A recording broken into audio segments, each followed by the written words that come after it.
there's a sense in which self-preservation starts to become self-destruction after a while if you keep doing it that way.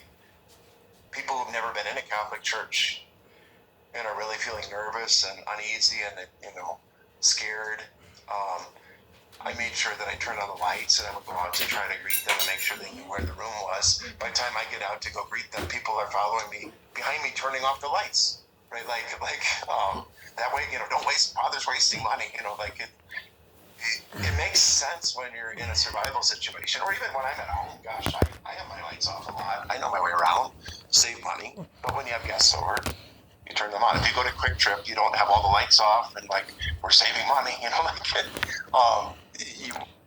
Self-preservation actually gets in the way. One pastor I know does lovely hospitality. After Mass once a month, he invites the new visitors to meet other people, hang out, have some pizza or other food.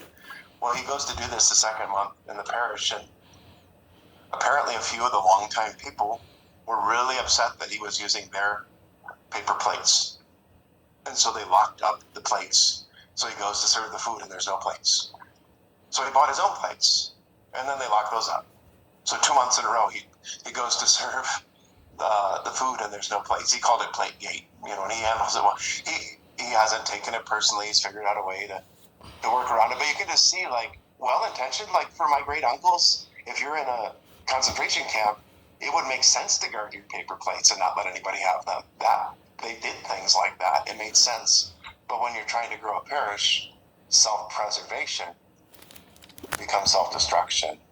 And I really invite all of our parishes to look at this theme. Where are we engaging in self-preservation mode in a way that's actually killing us? What once saved us is actually killing us. And how can we shift and look more at the gospel, the good news, which allows us to live not out of fear, but out of an unshakable confidence that Jesus Christ is Lord. So this icon, I love it. It's an icon of the resurrection of Jesus harrowing hell. Jesus is rescuing humans from hell on Holy Saturday and Easter. He has won the victory on the cross. We forget this, but it's Good Friday. The victory is done. It is finished. Jesus defeated the devil on Good Friday, and the devil knows it. His time is short. We're on the winning side. So this shows Jesus holding up the cross in triumph like a military victor. Satan has thought that he utterly humiliated Jesus, putting him to shame on the cross, and now Jesus is standing on the devil, has the devil chained up in hell, and he's rescuing Adam and Eve from the pit. He's pulling all of us. We are all rescued from darkness. And this is just life-changing good news.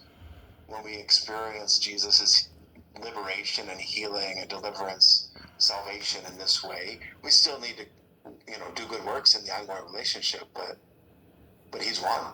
We don't have to live in fear about the outcome. We engage the world with boldness, not with fear. And I think we've forgotten this as Catholics. So this pivot to be on mission and engage the world and bring people back, allow people to be rescued by Jesus, which is the mission of the church, right?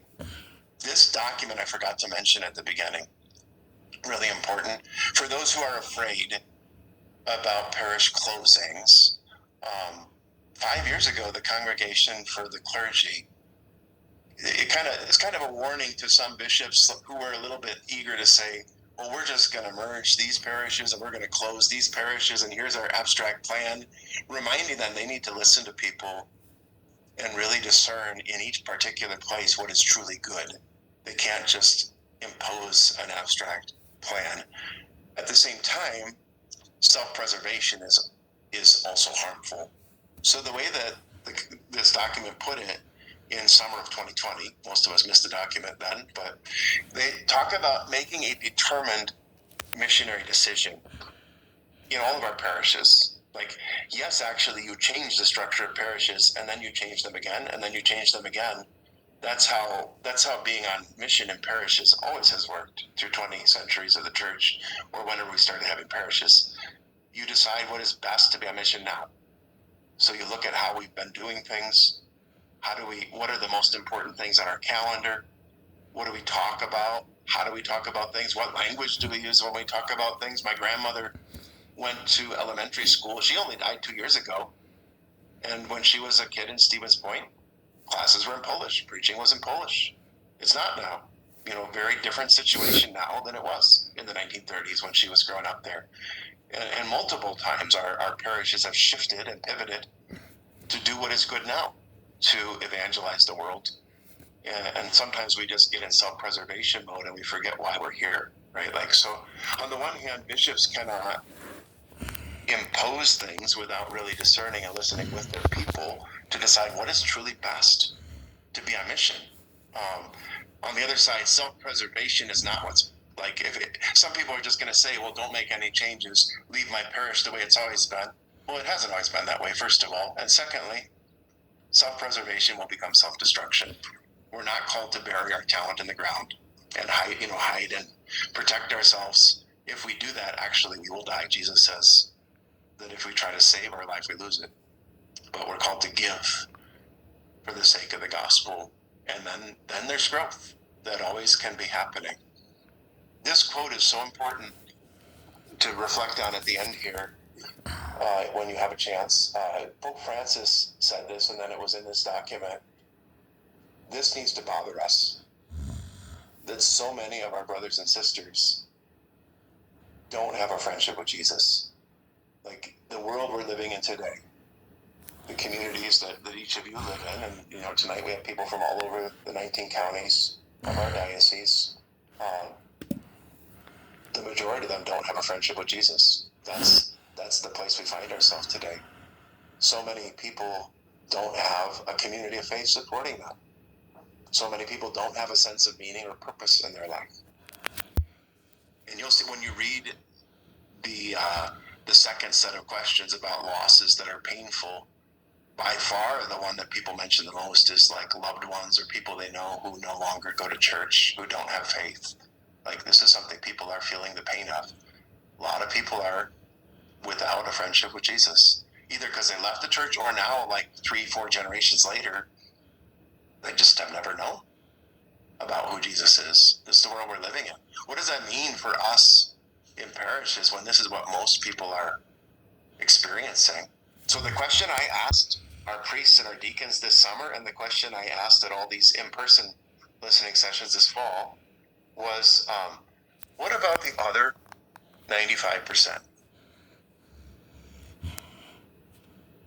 There are 42,000 going to Mass on Sunday or Saturday evening in our diocese in the 19 counties. There's 160 places that have Mass on Saturday or Sunday, about 42,000 people.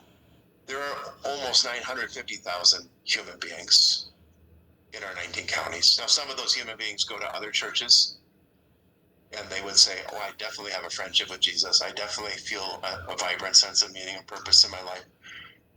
But most of them, we know, are missing